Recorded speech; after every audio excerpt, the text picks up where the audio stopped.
तो इसलिए परमात्मा कह रहे हो रमता राम जपोरे प्राणी, अब तो सुन ले वह राम कहानी। कच्छ में चकूर ना होते, दौल धरनी नहीं ध्यानी, चंद सूरज दो दीपक ना थे पवन और पानी। जब कुछ भी नहीं था, या सृष्टि या नीचे की ब्रह्म और परब्रह्म की कोई रचना नहीं हुई थी, तब केवल एक सतलोक था। उस समय की बात बता रहे कि तब भी तो तुम कहीं रहा करते थे, उस स्थान की खोज करो। उसको बताने के लिए मैं आया हूं परमात्मा बंदी छोड़। कबीर साहब जी कहते हैं ब्रह्मा विष्णु महेश ना थे, ब्रह्मा विष्णु महेश न होते, नहीं लक्ष्मी गौरज रानी, सावित्री ने सनकादिक तब होते अलख बिनानी। जब ये कोई भी नहीं थे, ना ब्रह्मा था, ना विष्णु, ना शिव, ना या गौरी पार्वती माता थी, ना लक्ष्मी, ना सावित्री, ना ये सनकादिक सनक सनंदन थे। उस समय केवल एक पूर्ण परमात्मा ही शेष थे सतलोक में। ब्रह्मा विष्णु महेश न होते, नहीं लक्ष्मी, नहीं गौरज रानी, सावित्री नहीं सनकादिक होते अलख बिनानी। शेष शेष मुख निज दिन गावे, रंकार निज बानी, राम नाम का सिक्का मेट डूबेंगे अभिमानी।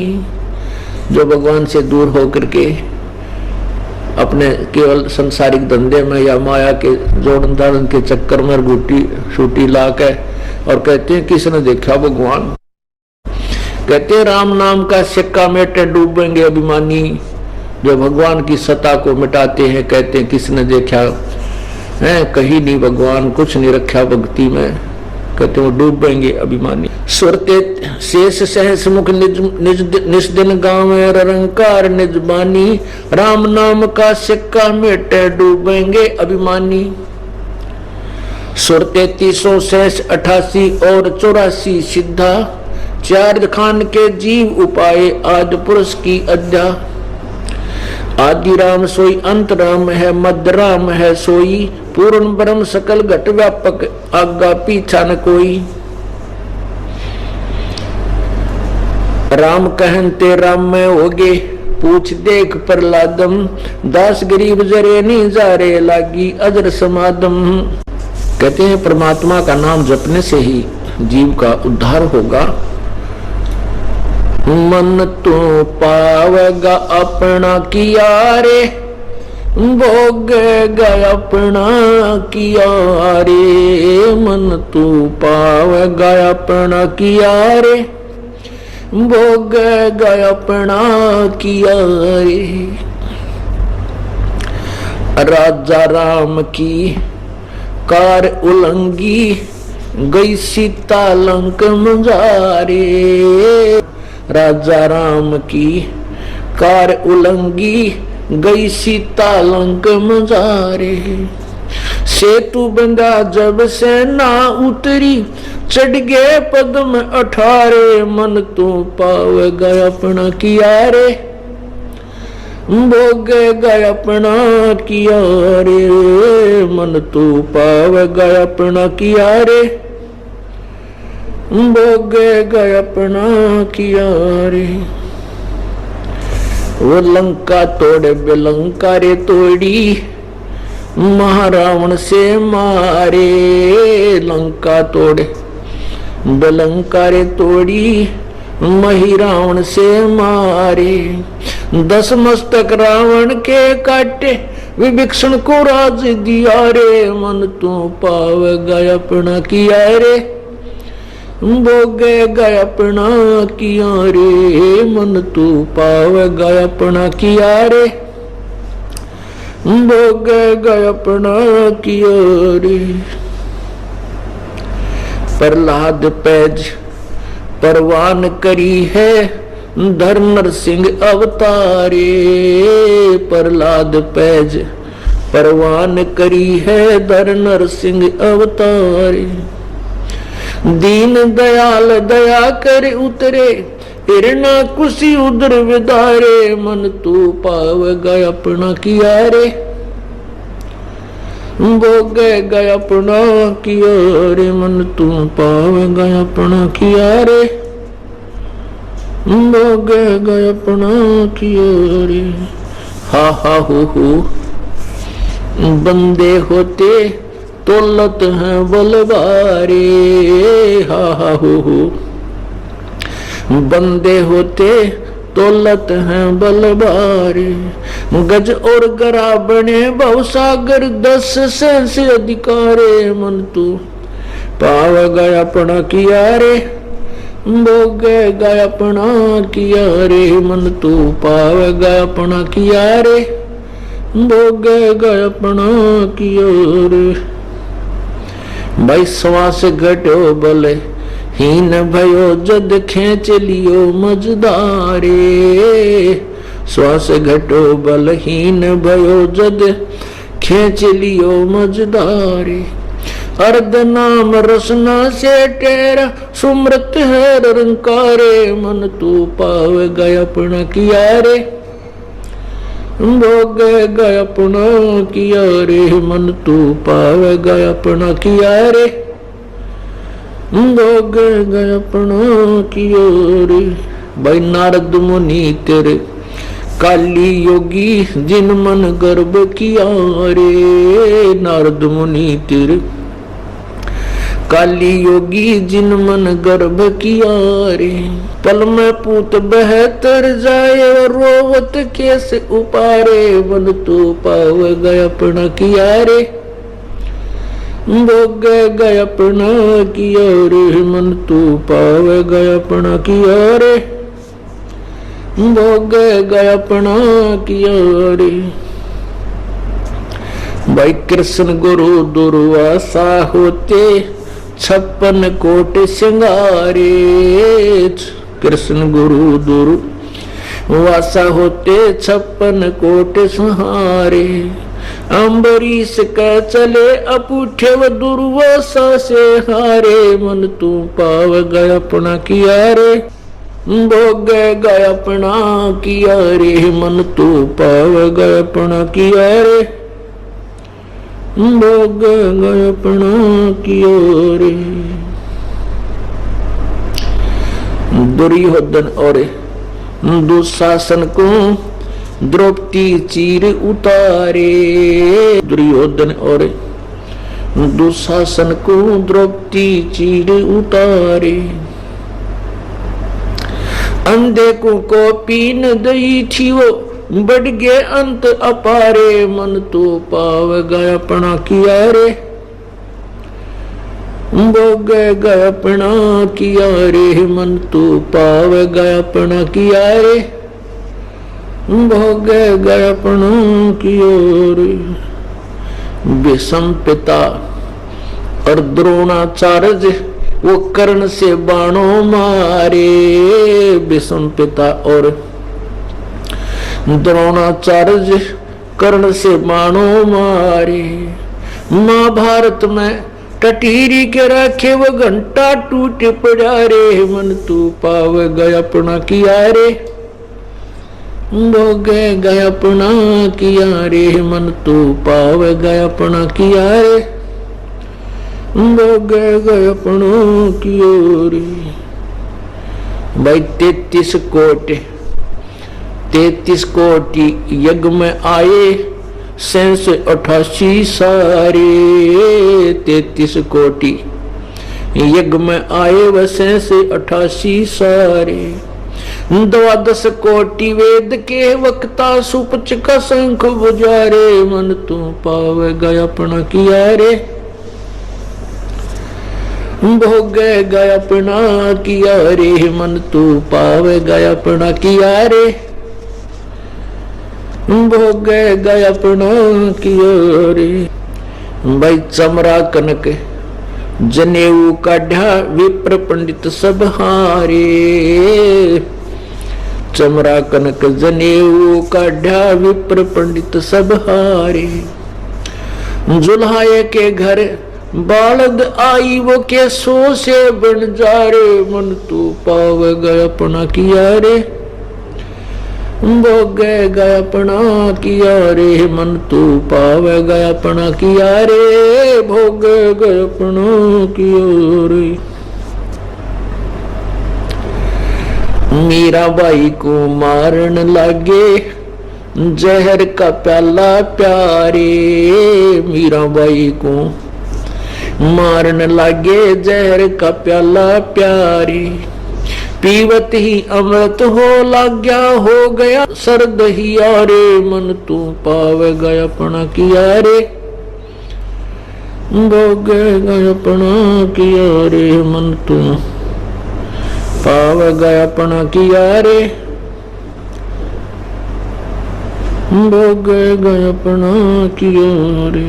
भाई कंस कैसी चानोर खपामण जीतन मल अखारे, कंस कैसी चानोर खपामण जीतन मल अखारे, कृष्ण को तो जस दिया ये कबीर जी साकार दसारे, मन तू पावेगा अपना किया रे, भोगेगा अपना किया रे, मन तू पावेगा अपना किया रे, भोगेगा अपना किया रे। भाई शंखों कृष्ण करे खवासी, धन तू सृजन हारे, ये शंखों कृष्ण करे खवासी, धन तू सृजन हारे, दास गरीब करे को सरवर, ऐसा शीस हमारे, मन तू पावेगा अपना किया रे, भोगेगा अपना किया रे, मन तू पावेगा अपना किया रे, वो चीनो अधर अधारे, मन तू पावेगा अपना किया रे, वो चीनो अधर अधारे। पुण्यात्माओं, ना जाने आपका कौन से जन्म का कोई पुण्य आपके साथ है, ऐसे घोर कलयुग में आपको कुछ समय परमात्मा के चरणों में आने का सुअवसर प्राप्त हो रहा है। कहते हैं पिछले ही पुण्य से होती है पूर्ण हंस मुराद, पिछले ही तप से होती है पूर्ण हंस मुराद, कि हे पुण्यात्मा ये कोई पिछले पुण्य तेरे साथ हैं जिस कारण तेरी ये सभी आवश्यकताएं पूर्ण हो रही हैं, तेरे को यहाँ परमात्मा के चरणों में आने का समय भी मिल रहा है, नहीं तो ये दास भी खूब महसूस करता उन दिनों को। एक दिन भी रिश्तेदारी में जाना हो जाता तो ये मुश्किल हो जाया करती कि कहीं कि मैं नुकसान ना हो जाए, चाल वापस उसी दिन वापस भागने की चेष्टा करते थे। और जब ये ज्ञान हुआ, प्रभु का सहारा मिला, परमेश्वर की रजा हुई, हफ्ते हफ्ते 3-3 दिन तक परमात्मा के चरणों में सेवा करने का अवसर मिला करता। गुरुजी के पास पंजाब में जाता था और वो ये काम पहले से भी अच्छा चला करता था, क्योंकि हम जैसे बिजली है, इलेक्ट्रिसिटी, इसकी पावर से हम आटा पीसते हैं। पहले हाथ से बहन बेटियां माता हाथ से आटा पीसा करती, पसीना पसीना, और 2 किलो 3 किलो 2 घंटा मुश्किल से पीसा जाता था। और अब वही काम इलेक्ट्रिसिटी वो पावर कर देती है, उस पावर का कनेक्शन मिल गया हमारे को, और 1 घंटे में हुआ, एक बटन, एक स्विच ऑन करना पड़ता है, बस सारा काम ठीक हो जाता है। इतनी आसानी से वो काम हो जाता है। इसी प्रकार हम जब परमात्मा की पावर से कनेक्टेड हो जाएंगे, हमारा जो परिवार है परमात्मा की पावर से संबंधित हो जाएगा, उसका कनेक्शन हो जाएगा, फिर वो पावर तो बहुत प्रबल है। परमात्मा तो अनहोनी कर सकता, जो हम नहीं कर सकते, मानव नहीं कर सकता, उसको भगवान किया करता है। इसलिए उस पावर की हम तलाश किया करते थे। अब उस पावर, जैसे अब इस विद्युत का अनुसंधान हो गया, और इससे ये पहले भी थी, नेगेटिव पॉजिटिव कैसे बनानी, ये पहले भी थी, लेकिन बनाने वाला नहीं था। अब बनाने वाले ने ये एक डिस्कवरी कर दी, खोज कर दी, अब जनसाधारण को लाभ हो गया। इसी प्रकार परमात्मा की पावर से लाभ, तो परमात्मा की पावर तो पहले भी थी, लेकिन ये कनेक्शन कैसे हमें लाभ मिलता है, क्या क्या मटेरियल इसमें चाहिए, वो ज्ञान नहीं था। वो इब्दास ने ढूंढ लिया इन सदग्रंथों में, जो भगवान ने पहले हमें दे रखा था। ये सब विधि भी थी हमारे सदग्रंथों में, और जिन्होंने कनेक्शन मिला था, जिनकी पावर प्राप्त हुई थी, भगवान की शक्ति जिनके पास थी, उन्होंने, उनके पिछले इतिहास बताते हैं कि उनके घरों में कि क्या क्या सुख हुआ करते थे।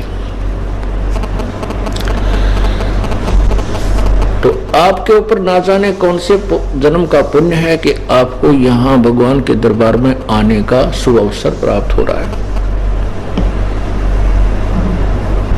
और पुण्यात्माओं, आपके लिए वो दुख, वो कष्ट वरदान सिद्ध हो जाएगा, जिस कारण से आप अब सतलोक आश्रम में पहुंचे हो। किसी भी कारण से, किसी भी कष्ट के कारण आप यहाँ आए हो, वो कष्ट तो दूर होगा ही होगा, और साथ में आपको भगवान मिलेगा। आपके लिए वो कष्ट, वो दुख, आपका वो भूत, वो पितर जो आपको दुखी करा करता, आपके लिए वो एक वरदान सिद्ध हो गया कि वो उसके कारण, उसके दुख के कारण आप परमात्मा की तलाश में चल पड़े। जब तक हम दुखी नहीं होते, हम भगवान की खोज नहीं करते, स्वाभाविक अपनी वही काम चलाओ सी, लल्लो पत्तों सी भक्ति करते रहते हैं।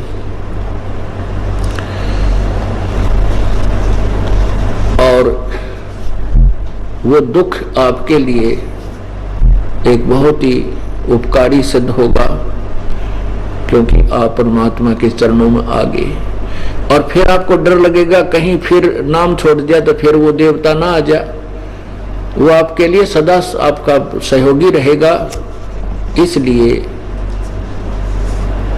ये कारण भी परमात्मा, वैसे तो दुखी हुए, बहुत कोई पाप था आपका, और आपका पुण्य भी साथ था जो आपको यहाँ धक्का दे लाया, यहाँ आपको धक्का लाया, यहाँ पर खींच लाया, ये पुण्य भी था, भले ही कारण कोई पाप ही बना हो। तो पुण्यात्माओं, इस काल के रहट के कुएं में परमात्मा की रजा बिना जीव नहीं निकल सकता। इसी घर के संसारिक धंधे के कोल्लू में मर ही जाता है, इसको एक मिनट की चैन नहीं है। और अब देख लो, आप देख रहा हूं मैं, बहन बेटी, भाई बुजुर्ग, नौजवान बच्चे, सर्विस वाले भी, बिजनेसमैन भी, यहाँ 2-2, 3-3 हफ्ता दिन भी परमात्मा के चरणों में रह जाते हैं, और काम पहले से भी उत्तम चल रहा है। जैसा कि आपको बताते हैं कि असंग जन्म तो मरत्या होगे, जीवित क्यों ना मर रहे। जीवित मरना इसी को कहते हैं कि नो सोच ले, अगर आज मेरी मृत्यु हो जाए तो कल इस परिवार के साथ कौन रहेगा, कौन ये बरोटे ढोएगा, कौन ये पानी भर के लिया होगा, गोबर गिर का होगा, या कौन ये काम करेगा जो तू ठेका ले रहा है। तो इसलिए 2-3 दिन महीने में जरूर मर जाना चाहिए अपने को, सुसाइड नहीं करना। जीवित मरना, जीवित मरण का अर्थ होता है कि वहां नो सोच ले मर गया तो आज, अब 3 दिन के लिए मर गया, और परमानेंट मर जाएंगे, जब भी वो सारा काम वहीं रह जाएगा, फिर तो कुछ भी हो। तो वो 3 दिन का जो मरना हमारा, वो परमात्मा के निकट ले जाएगा। और फिर भगवान, क्योंकि परमात्मा ने तो करना ही है, हम तो उस गाड़ी के नीचे, जैसे गाड़ी, बैलगाड़ी जा रही थी, उसके नीचे कुत्ता चल रहा था, और उसकी पूंछ, उसने पूंछ लगा रखी अपनी धूम गाड़ी के नीचे। तो उसने सोचा यार गाड़ी को तू ही धक्का रहा है, तेरे कारण ही चल रही है। तो उस कुत्ते ने सोचा तो रुक के देख, या गाड़ी चल रहा है कि नहीं चल रहा है। वो कुत्ता रुक गया तो गाड़ी तो जा रही थी, क्योंकि गाड़ी चलाने वाले ने व्यवस्था और न्यारी कर रखी है। गाड़ी जा रही है, कुत्ता रहेगा पीछे, तो हम तो केवल धूम लगाए बैठे हैं, काम परमात्मा नहीं करना। तो इसको एक आधी बार हटा के देख लो या चलेगी कि नहीं चलेगी। ये तो चलेगी, क्योंकि दास ने खूब, क्योंकि एक नया परमात्मा ने एक ऐसा सूर्य उदय करना था इस तत्व ज्ञान का। इससे पहले इस दास की कति ठोक ठोक हला हला के जो है ना विश्वास दृढ़ किया हर साइड से। तब इस दास ने डंडोरा पीटना शुरू किया कि आप परमात्मा के चरणों में आओ, आपको सर्व लाभ होगा। समर्थ का शरणाग हो रंग होरी हो, भाई कदे न हो एकाज राम रंग होरी हो। समर्थ का शरणाग हो। गीता जी अध्याय नंबर 18 के श्लोक 62 में कहा है, अर्जुन तू सर्वभाव से उस परमात्मा की शरण में जा, उसकी कृपा से तू परम शांति और शाश्वत स्थान को प्राप्त होगा। यही परमात्मा खुद कह रहे हैं। गरीबदास महाराज जी अपने भगवान की महिमा बता रहे हैं कि समर्थ का शरणागत हो, समर्थ की आड़ पकड़ो, उसी की शरणों में पहुंचो। और कदे ना हो अकाज, कभी भी आपके घर में या शरीर में कभी कोई ऐसी कोई बुरा काम नहीं होगा, अकाज कोई भी हानि नहीं होगी। और सदा राम रंग होरी हो, राम नाम की ओरी खुशी सदा बनी रहेगी। तो आपका ना जाने कौन सा पुण्य आपके साथ है, और ये आगे फिर ये परमात्मा ने भविष्य की जो शुभ कर्म करने की विधि आपको बता दी, और जिसको आप समझ चुके हो। इसी कारण से तो आप महीने में देख रहा हूं ये दास अब 4-5 तारीख को भी बहुत पुण्यात्मा आई थी। आज 6 दिन के बाद कल 10 तारीख से फिर मेला भर गया भगवान का। आगे 25, 26, 27 का अक्टूबर का फिर प्रभु का मेला है, प्रभु के ये समागम है। और रह रहकर पुण्यात्मा बढ़ चढ़कर आ रहे हैं। परमात्मा कहते हैं समझा है तो सर दर पाओ और बहुर नहीं रे ऐसा दाव।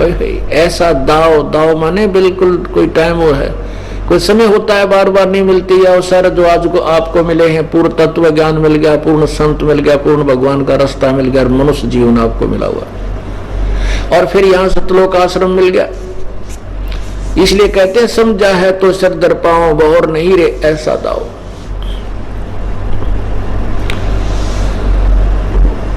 अब क्या बताना चाहते, मन तू पावेगा अपना किया रे, भोगेगा अपना किया रे। अब जैसे ये तो यहाँ का एक अटल नियम है कि जैसे कर्म करेगा प्राणी वैसे फल परमात्मा देवेगा। तो हम कर्म तो एक भी अच्छा नहीं कर पा रहे थे, सारे ही वही संसारिक धंधे पेट भरने का काम किया करते थे, उसी कार्य में हम जीवन व्यर्थ कर रहे थे, शुभ कर्म नहीं कर पाते थे। और जो हम शुभ मान कर रहे थे, कोई पूजा करते थे, तो जो हम पूजा करते थे वो तो शास्त्र विरुद्ध करते थे। और जो हम पुण्य कोई करेगी, क्योंकि उसी से को पुण्य मान कर रहे थे, वो तो पुण्य के स्थान पर पाप था, क्योंकि हम संविधान तोड़ रखा था भगवान का। और बाकी हम पाप ही पाप इकट्ठा कर रहे थे। तो फिर हम पावेंगे क्या? हम पाप ही पावेंगे। हम पाप ही प्राप्त करते, दुख ही दुख प्राप्त करते, सुख नहीं प्राप्त कर सकते थे। तो हमने जैसे इस संसार में, इस काल के लोक में ऐसी व्यवस्था है जैसे एक खेत है,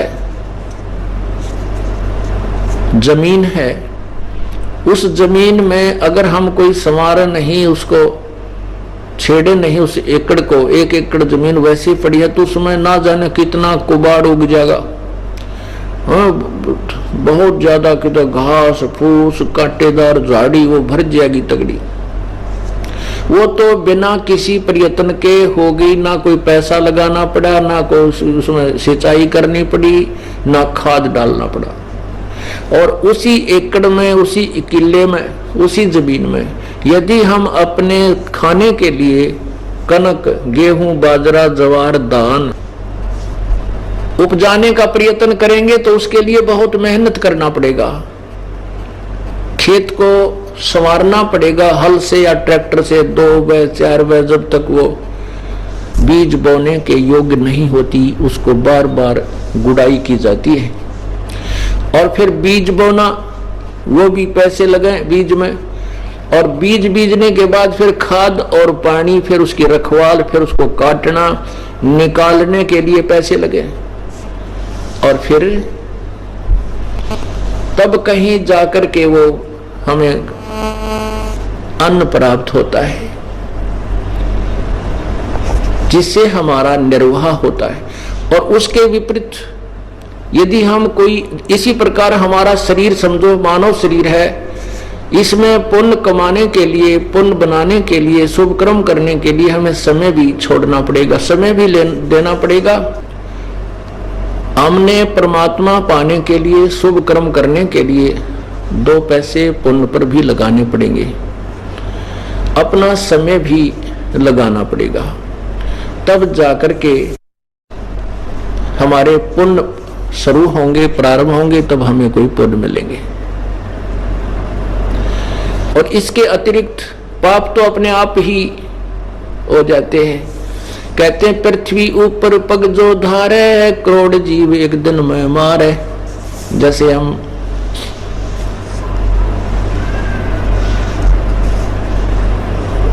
ये बहन बेटियां पहले लिपटा करती थी, जैसे पोछा लगाते हैं, अच्छे फर्श बना रखे हैं चिप्स के वगैरह प्लास्टर के, पोछा लगाते हैं, या पहले लीपते थे गोबर से, गारा से,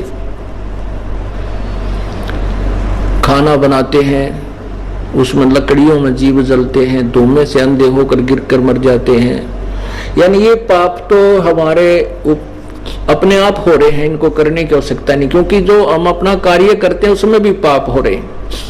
और जब तक हम पूर्ण परमात्मा की भक्ति विधिवत नहीं करते तो हमें दोनों ही पुण्य और पाप दोनों ही भोगने पड़ते हैं। इसलिए कह रहे हैं मन तो पावेगा अपना किया रे और भोगेगा अपना किया रे। पूर्ण परमात्मा की शरण में आने के बाद हमें एक एक्स्ट्रा बेनिफिट ये मिलता है कि जो हमारे पाप संचित होते हैं, पहले के जो पाप हैं वो नष्ट हो जाएंगे, वो खत्म हो जाएंगे, और हमारे पुण्य शेष रह जाएंगे।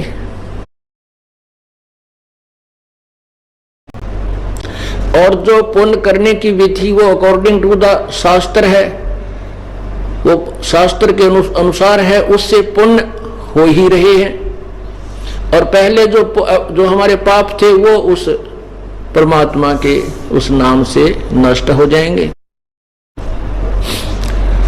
जब ही सतनाम हृदय धरो, भयो पाप को नासे, मानो जिंदगी अग्नि की ही पड़ी पुराने गासे। यही आपने देखा होगा,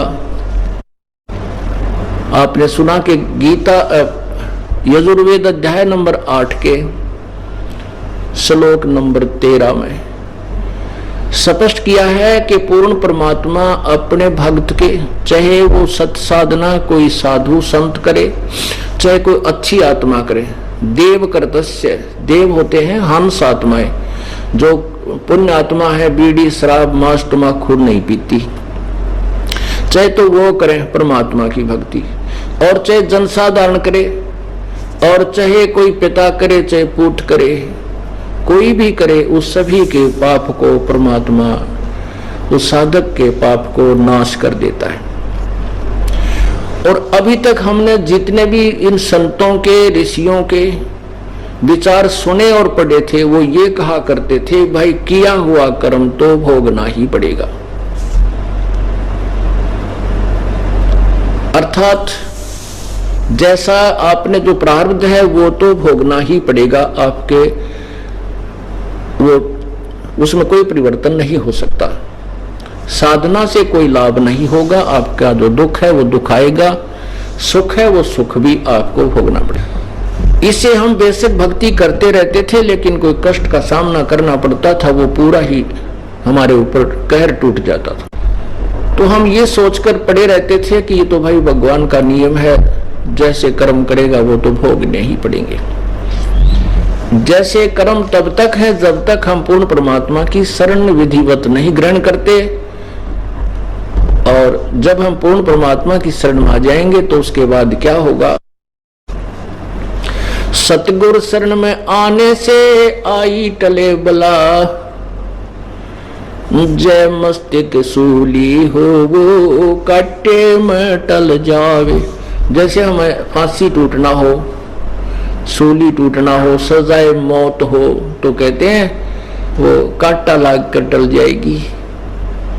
ऐसी इतना हमारे को राहत मिलना प्रारंभ हो जाएगा जब हम पूर्ण परमात्मा की शरण में समर्पण भाव से आएंगे, अनन्य मन से अव्यभिचारिणी भक्ति के द्वारा इस परम पिता की शरण ग्रहण करेंगे, तब हमें पूर्ण लाभ ये देना प्रारंभ करेगा।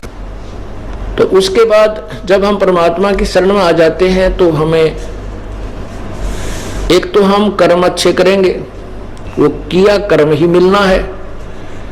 हम पाप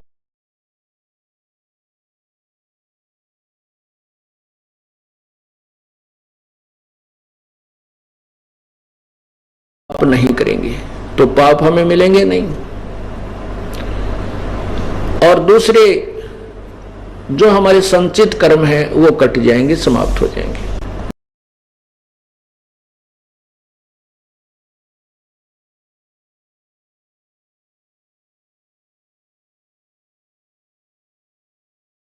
जैसा कि आपको बार बार हम दिखाते रहे हैं, क्योंकि इस क्षेत्र में विशेषकर हरियाणा के अंदर महर्षि दयानंद जी का बोलबाला बहुत था। और मैं तो इस चक्कर में हूं कि उसको महर्षि की पदवी मिली कैसे, किस आधार से मिली। कोई भी स्टेटस नहीं उनका जो कि कोई सामाजिक ज्ञान हो या कोई आध्यात्मिक ज्ञान हो, कोई खगोल भूगोल का ज्ञान हो, कोई राजनीति का उसमें ज्ञान हो, कुछ भी तो नहीं था, -0 थे वो। और उनके सुनी सुनाई महिमा से हम भी इतने प्रभावित थे कि वो तो बड़े महापुरुष पढ़े थे, बड़े विद्वान थे। अब उनकी थ्योरी पढ़ी, सत्यार प्रकाश जो उनकी रचना है, जैसे ये दास आपको पुस्तक लिखकर भेज रहा है, समाज में प्रवेश कर रहा है, तो वो मुझे उतना ही ज्ञान है। मेरी मृत्यु के बाद मेरा प्रमाण होगा कि मैं कितना विद्वान था या अविद्वान था, मेरे द्वारा की रची गई वो पुस्तकें ही मेरे अंदर का ज्ञान अर्थात ये दास ही होगा। तो उन्होंने 7वें समोल्लास में लिखा है कि किसी ने पूछा कि परमात्मा की साधना से क्या भगवान पाप अक्षमा कर देगा? स्वामी जी ने कहा नहीं। तो प्रश्नकर्ता ने कहा तो फिर किस लिए, फिर तुम उपासना करने की आवश्यकता ही क्या है? स्वामी जी ने उत्तर दिया कि उससे कुछ और लाभ होते हैं। क्या लाभ होते हैं? कहते हैं उपासना से परब्रह्म से मेल और उसका साक्षात्कार होना। ये 7वें अध्याय के 155 पृष्ठ पर ये कह रहे हैं कि परब्रह्म से मेल और उसका साक्षात्कार होना 7वें अध्याय में। और 7वें अध्याय के 151 पृष्ठ पर किसी ने प्रश्न किया कि परमात्मा एक है या अनेक है? स्वामी जी कहते हैं कि एक है, अनेक नहीं है। वेदों में कहीं नहीं लिखा कि अनेक भगवान हो, अनेक ब्रह्म हो। और 154 पृष्ठ पर किसी ने पूछा परमात्मा साकार है या निराकार? तो स्वामी जी कहते हैं निराकार। और 155 पर कहते हैं कि परब्रह्म से मेल और उसका साक्षात्कार होना। अपने 2 सिद्धांत आप पे कैंसिल कर दिए। पुण्यात्माओं, ये नहीं समझना चाहिए कि हम किसी की निंदा करते हैं, नहीं। जैसे एक बार 500 रुपए का नोट नकली किसी ने छाप के जनता में ठगना शुरू कर दिया था, तो सरकार ने दोनों नोट असली और नकली आमने सामने साथ साथ समाचार पत्रों में भी छपवाए और टीवी चैनलों के माध्यम से भी उनकी पहचान जनता को कराई कि ये नकली है, ये असली है। इसमें ऐसा हो तो उसको त्याग देना, वो हानि करेगा। तो हमारे जो वास्तविक नोट हैं, असली नोट हैं, वो तो है वेद और गीता और सवसम वेद कबीर परमेश्वर की अमृतवाणी, या हमारे सब ग्रंथ जो भी हैं, गुरु ग्रंथ साहिब है। और उसके अतिरिक्त किसी व्यक्ति या ऋषि या संत का अपना विधान है, वो वेदों और गीता से नहीं मिलता, वो नकली है, उसको त्याग देना है। गीता जिद्द है नंबर 16 के श्लोक नंबर 24 में कहा कि कर्तव्य और अकर्तव्य, यानी कौन से कर्म करने चाहिए भक्ति एक, कौन से त्यागने चाहिए, उनके लिए शास्त्र ही प्रमाण है। हे अर्जुन, तो शास्त्रों पर ही आधारित रहना, किसी व्यक्ति विशेष के कहने से कोई साधना प्रारंभ मत करना। अब देखिएगा 7वां समोल्लास, ये देखिएगा सत्यार्थ प्रकाश स्वामी दयानंद जी रचित, और ये कहां से प्रकाशित है? प्रकाशक है वैदिक यति मंडल, दानंद मठ, दीनानगर, पंजाब। और छपा कहां से है? नीचे देखिए, मुद्रक आचार्य प्रिंटिंग प्रेस, दानंद मठ, गोहाना मार्ग, रोहतक। अब देखिए पुण्यात्माओं, इस सत्यार्थ प्रकाश को ऐसा मान रखा था, ये गीता जी से भी उत्तम मानते थे हम इसको। अब पता चला ये तो निरा गोबर भरा, इसके अंदर कुछ भी नहीं है, कहीं भी कोई ज्ञान नाम की चीज सत्यार्थ प्रकाश में नहीं है। ये देखना 7वां समोल्लास है, ये 151 पृष्ठ है। नीचे आइए, किसी ने प्रश्न किया, ये देखिएगा प्रश्न, वेद में ईश्वर अनेक हैं, इस बात को तुम मानते हो वा नहीं? किसी ने प्रश्न किया। स्वामी जी कहते हैं उत्तर, नहीं मानते, क्योंकि चारों वेद में कहीं नहीं लिखा जिसे से अनेक ईश्वर सिद्ध हों, किंतु यह तो लिखा है कि ईश्वर एक है। अब देखना समोल्लास 1 में, ये देखिएगा समोल्लास 1, इसमें स्वयं कहते हैं कि ईश्वर का नाम ब्रह्म है। ये देखना, ये है प्रथमो समोल्लास। और नीचे आइएगा, यहीं पर प्रश्न नंबर देखना इसका 15 पर, नीचे देखिए यहां पर, ये यहीं पर ये क्या कहते हैं? सबसे बड़ा होने से, सबसे बड़ा होने से ईश्वर का नाम ब्रह्म है। ये कहते हैं ईश्वर का नाम ब्रह्म है, स्वामी जी कह रहे। अब यहां किसी ने प्रश्न किया कि तुम क्या मानते हो कि वेद में ईश्वर अनेक हैं, अर्थात ब्रह्म अनेक हैं? स्वामी जी कहते हैं नहीं मानते। अब देखना,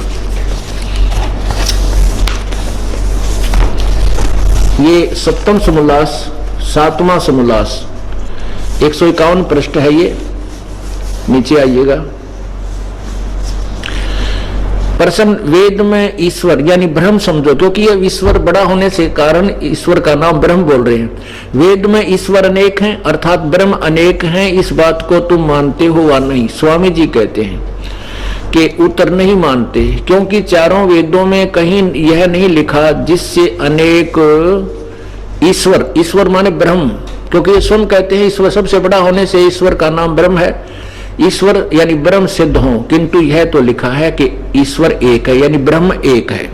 अब स्वामी जी अगले पृष्ठ पर देखना, यहां 154 पृष्ठ पर किसी ने प्रश्न किया, 7वां समोल्लास, यही 7वां समोल्लास, और ये पृष्ठ 155 154 पर देखिएगा, 154 पर नीचे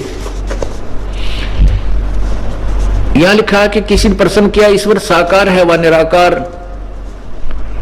उत्तर, स्वामी जी का निराकार। और 155 पर अपनी दोनों सिद्धांत, दोनों थ्योरी फेल कर दी। ये देखो 155 पे नीचे आइएगा,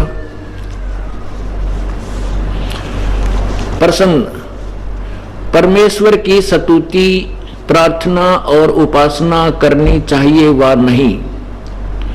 उत्तर, स्वामी जी का करनी चाहिए। प्रश्नकर्ता कहता है, क्या स्तुति आदि करने से ईश्वर अपना नियम छोड़ स्तुति प्रार्थना करने वाले का पाप छुड़ा देगा? उत्तर, स्वामी जी का नहीं।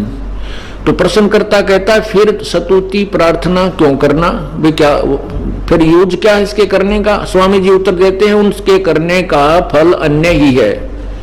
प्रश्नकर्ता ने कहा, क्या फल है बताइएगा, क्या है? उत्तर स्वामी जी का कि स्तुति से ईश्वर में प्रीति, उसके गुण कर्म स्वभाव का से अपने गुण कर्म स्वभाव का सुधरना, प्रार्थना से निरभिमानता उत्साह और साहे का मिलना, उपासना से परब्रह्म से मेल और उसका साक्षात्कार होना।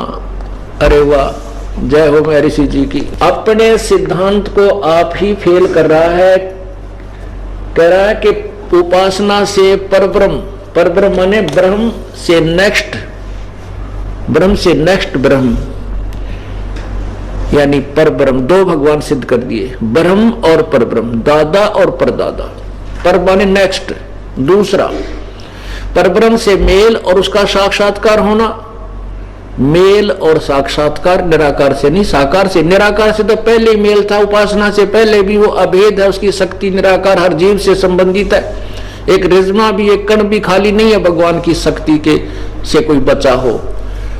अब ये दोनों फेल कर दिए। अब ये तो इनके आप पे फेल हुए। अब तीसरा सिद्धांत ये 10 वेद फेल करेंगे कि पाप अक्षमा नहीं होते। यजुर्वेद अध्याय नंबर 8 का श्लोक नंबर 13।